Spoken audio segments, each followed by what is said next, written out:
Olá, alunos viajantes. Penúltima parada. O misterioso mundo das raízes, logaritmos e exponenciais. Confesso a vocês que, à primeira vista, os habitantes deste planeta podem parecer exóticos, selvagens, indomesticáveis. Porém, vocês verão que é só primeira impressão. Descobrirá que difícil mesmo era sua vida sem eles, e que agora poderá utilizá-los para facilitar o seu cotidiano. Agora vou fazer um destaque nas propriedades da potenciação, introduzir os conceitos de radiciação e racionalização. Por fim, mostrarei as propriedades dos logaritmos e exemplificarei situações de uso de funções logarítmicas e exponenciais. Observe. Então vamos aos conceitos de potenciação e suas propriedades, radiciação, racionalização e logaritmo e suas propriedades. Primeiro, vamos à potenciação. O que é a potenciação, né? Vocês se lembram? A potenciação indica a multiplicação, né, de fatores iguais. Então, um exemplo aí que eu dei para vocês, né? 2 vezes 2 vezes 2 vezes 2 é o mesmo que o quê? Que 2 elevado à quarta. Por que 4? Porque são 4 vezes que o número 2 se repete no polinômio, correto? Então, vamos ver alguns casos específicos de potenciação. Primeiro, observe, 2 elevado a 0. Olha, qualquer número elevado a 0 é igual a 1, certo? Mas e se tivermos um número elevado a outro número negativo, como nesse caso, 2 a menos 2? Olha, é muito simples. Nesse caso, basta nós invertermos o 2, certo? Então, o inverso de 2 é meio, não é? Então, vou apagar aqui para facilitar a visualização. Então, o inverso de 2 é meio. E aí, então, esse 2 que está aqui negativo, ele vai para o denominador aqui positivo, né? Então, isso é o mesmo que 1 à quarta, 1/4. Mas temos um outro caso em que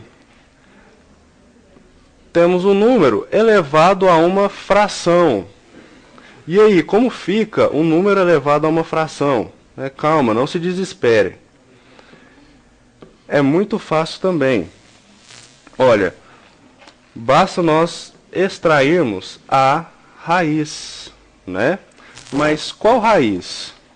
Veja.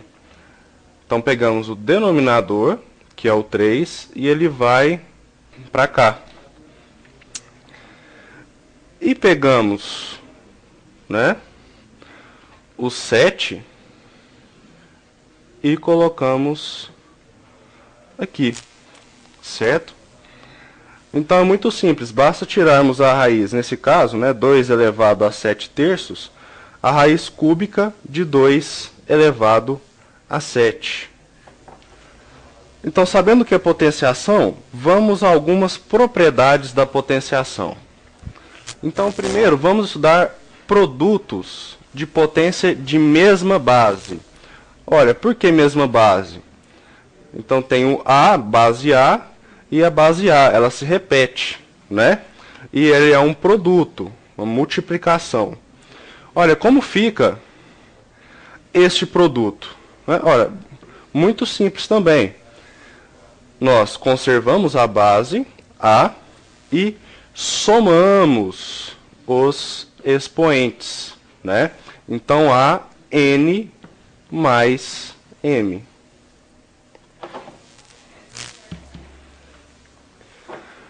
A segunda propriedade, agora, é uma divisão de potência de mesma base. Então, temos, de novo, a mesma base A, E agora não mais uma multiplicação, mas sim uma divisão. Nesse caso, como procedemos? Né? Olha, basta nós também conservarmos a base e, ao invés de somarmos os expoentes, como fizemos na multiplicação, agora nós vamos diminuir esses expoentes. Então, A elevado a N menos M. Uma outra propriedade é a potência de uma fração. Neste caso, temos uma fração elevada a um expoente, nesse caso, N. Como resolveríamos, então, esta fração elevada a uma potência? Olha, basicamente, nós elevaríamos tanto o numerador quanto o denominador ao expoente. Então, isso ficaria A elevado a N sobre B elevado a N. Então, agora vamos à quarta propriedade, potência de uma potência. Olha, nesse caso, nós temos um número elevado a M, A elevado a M, que por sua vez está elevado a N. Como procedemos nesse caso? Ora, também é muito simples. Então, basta nós conservarmos o A, e os expoentes, eles serão multiplicados. Então, A elevado a M vezes N. Então, agora passamos para o conceito de radiciação. Ora, a radiciação nada mais é do que a operação contrária da potenciação. Então, vamos a um exemplo. Olha, raiz quadrada de 25. Olha, nós já sabemos que 25, ele é 5 vezes 5. Então, podemos escrever isso de uma outra forma. Então, continua a raiz quadrada, de 5 vezes 5. Nós sabemos também que 5 vezes 5 pode ser escrito de uma forma de potência, que nós acabamos de ver. Então, continua a raiz quadrada. 5 vezes 5 é o mesmo que 5 ao quadrado. E aí, então, fica fácil de nós resolvermos. Cortamos quadrado com quadrado, a resposta é 5. Então, a radiciação ela faz exatamente esse papel contrário da potenciação. Então, vamos mais um exemplo para fixar. Olha, raiz cúbica de 8. Podemos escrever o 8 de qual forma? Olha, o 8 é a multiplicação de 2 vezes 2 vezes 2. 2 vezes 2 vezes 2 é o mesmo que 2 elevado a 3. 2 elevado ao cubo. Então, podemos cortar também.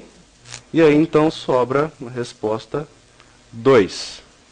E agora, então, vamos ver os termos da radiciação. Então, olha só.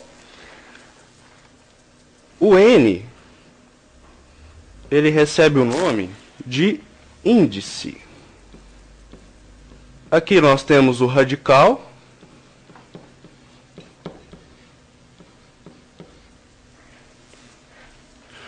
O A é o chamado radicando.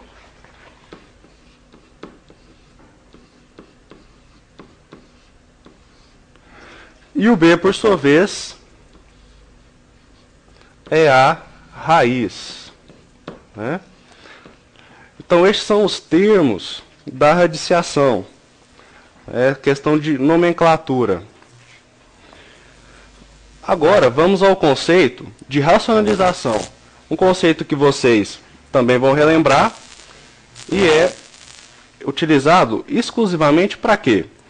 Olha, é utilizado para facilitar os cálculos. E o que a racionalização faz? Ela multiplica frações sem alterar o valor dessa fração. Então, vamos a esse exemplo aí. 5 raiz de 2. Raiz quadrada de 2. Olha, no denominador, nós temos uma raiz quadrada. Isso, nós vemos lá, uma raiz quadrada de 2. Nós sabemos lá de conjuntos que esse é um número o quê? É um número irracional. Né? Então, o que a técnica de racionalização faz? Ela vai transformar esse denominador que é irracional em um denominador racional. Ora, mas para quê? Como eu disse, né, para facilitar os cálculos. Imagina você tirar o mínimo múltiplo comum, né, de raiz de 2. Né? Se você tivesse uma soma de fração. Então, transformando ficaria mais fácil. Então, vamos ver como se procede essa técnica. Então, 5, vou repetir aqui, raiz de 2. Basta nós multiplicarmos ambos os termos, tanto o numerador quanto o denominador, por raiz de 2. Olha, se eu multiplicar raiz de 2 por raiz de 2, é a mesma coisa que eu estiver multiplicando por 1, ou seja, eu não estou alterando o valor da fração. Né? E como que ficaria então essa multiplicação? Então ficaria 5 vezes raiz de 2, né? Dividido por raiz de 2 vezes raiz de 2, é a mesma coisa que raiz de 2 elevado ao quadrado. Olha, perceba, potência é o contrário de radiciação. Então, podemos cortar 2 com a raiz quadrada de 2. Então, ficaria 5 raiz quadrada de 2 sobre 2. Olha, perceba que o denominador, que era irracional, agora é racional. Certo? Então, com esse número, nós podemos facilmente extrair mínimo múltiplo comum e realizar cálculos. Então, agora nós vamos aos logaritmos. Né? Ora, o logaritmo, apesar da palavra, né, é um conceito bem simples e ele é bastante utilizado, como nós veremos. Né? Não é necessário assustar com esse conceito. Né? Olha, o logaritmo, ele é o quê? Ele é o contrário do exponencial. Tá? Vamos entender primeiro os termos que são utilizados no logaritmo para facilitar o nosso aprendizado. Então, temos aqui log de A, né, log de B na base A, igual a x. Então, o que é o A? O A é a chamada base.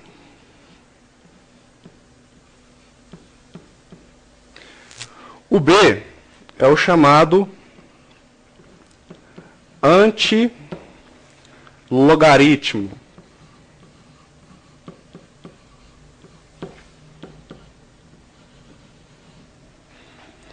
E por fim, o x é o próprio logaritmo.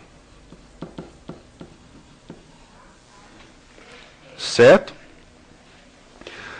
Agora, se essa base A for igual a 10, né, nós temos o que é chamado aí de logaritmo decimal. Né, logaritmo decimal. Né? É um caso específico de logaritmo, né, que facilita aí os nossos cálculos. E olha, o logaritmo ele é o contrário da exponenciação, né, do exponencial. Então, A elevado a x é igual a B. Este termo é exatamente a resolução do logaritmo.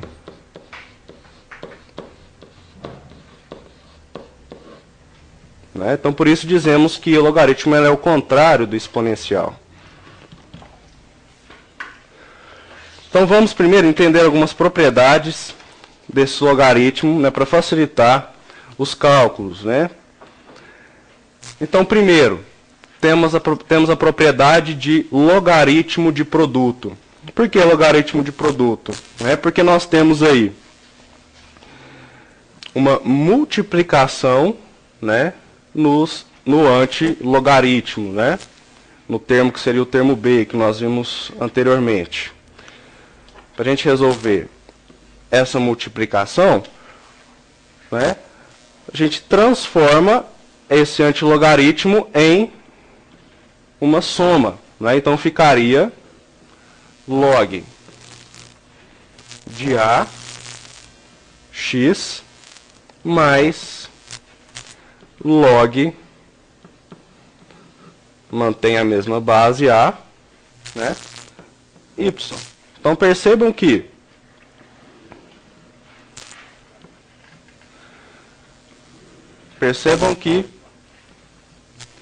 a multiplicação foi transformada em uma soma, né?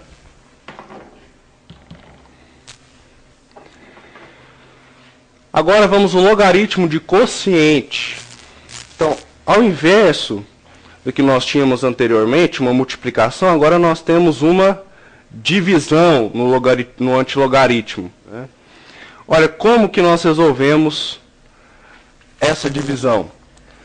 Então, se anteriormente na multiplicação nós somamos, agora nós vamos subtrair esses antilogaritmandos.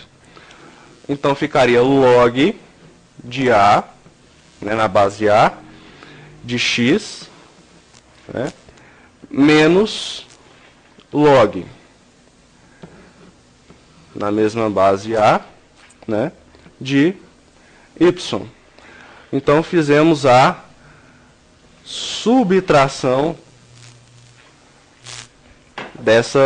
desse quociente, né, transformando então o logaritmo em uma diferença. Agora, o logaritmo de uma potência. Olha, por que o logaritmo de uma potência? Porque o nosso antilogaritmando, ele está elevado a um expoente x, nesse caso aqui. Como nós procedemos nesse caso? Olha, basta nós passarmos o x para o começo, né, e mantermos o restante do logaritmo. Então ficaria x vezes logaritmo na base a de b, certo? Né? Exatamente o procedimento que foi feito foi jogar o x para o começo do logaritmo, correto? Então essas são as três propriedades de logaritmo. Mas agora você deve estar se perguntando, por que estudamos os logaritmos exponenciais? Olha, o primeiro motivo é porque elas são funções bastante utilizadas nos fenômenos, né, da administração e da economia. E vamos a um exemplo. Vocês verão aí em matemática financeira a questão do valor do dinheiro ao longo do tempo, né? Então vamos supor que aqui nós temos capital, certo? Dinheiro, e aqui o tempo. Olha, a remuneração do capital, que vocês verão, ela é o quê? É os juros, né? Então, ao longo do tempo, quando se passa o tempo, se esse juro é composto, teremos juros sobre juros, né? Então, teremos uma função desse tipo aí, né? Então, o seu capital irá crescer de forma exponencial.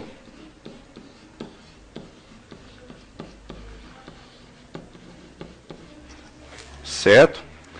Então, esse é um exemplo de utilização de uma exponencial, né? Mas e de um logaritmo? Olha, a função logaritmo, ela já tem um outro formato. Vejamos.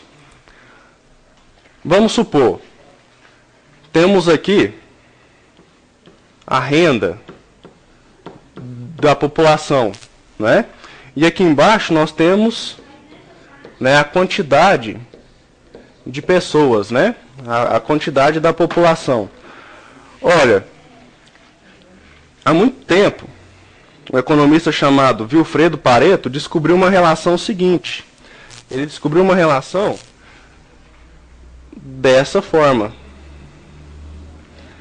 Ou seja, cerca de 80% está concentrada em apenas 20% da população, certo? E ficou chamada a famosa regra 80-20. Né? Mas o que isso tem a ver com o logaritmo? Olha, essa função que eu acabei de desenhar para vocês é um exemplo de função logarítmica. Tá? Isso pode ser extrapolado, né, como, não só pode, como foi extrapolado, para as outras áreas, né, da gestão. Então vamos supor, ao invés de nós tivermos renda aqui, nós tivéssemos receita, faturamento de uma empresa, quanto que uma empresa vendeu. E aqui embaixo, em vez de população, tivéssemos quantidade, né? Quantidade dos produtos que ela vende, que ela fabrica e vende, né? Vamos supor. Olha, já foi descoberto que somente 20% da quantidade dos produtos que uma empresa fabrica, que ela vende, né, representa cerca de 80% de sua receita. Ou seja, né, o velho princípio de Pareto também sendo utilizado nas empresas, né, que pode ser representado por uma função logarítmica. Nesta nossa viagem, temos como objetivo revisar conteúdos de potenciação, radiciação, logaritmo e exponencial. Aplicar as propriedades de potenciação. Aplicar também as propriedades de racionalização. E, por fim, aplicar as propriedades de logaritmo. Pela penúltima vez, caso não tenha atendido a esses objetivos, refaça as leituras e assista novamente a esta videoaula. Faça os exercícios da apostila deste modo e tire as dúvidas com o seu tutor. Siga o prazo estipulado para as atividades. Até mais!